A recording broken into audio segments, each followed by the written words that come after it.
отговор на ваш коментар, глагола speak – говоря в present simple tense – сегашно просто време.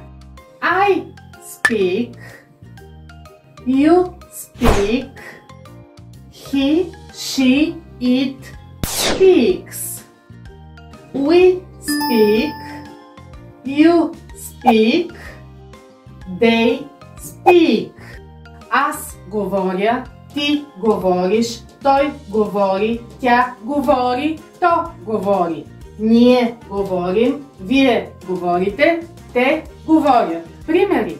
I speak English every day. Аз говоря английски всеки ден. He speaks English every day.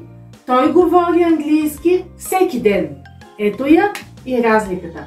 За трето лице единствено число поставяме S накрая. Глаголът speak е неправилен. Има три форми.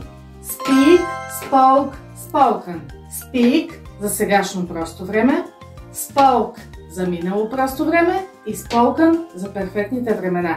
Ако искате да ви науча, последвайте ме.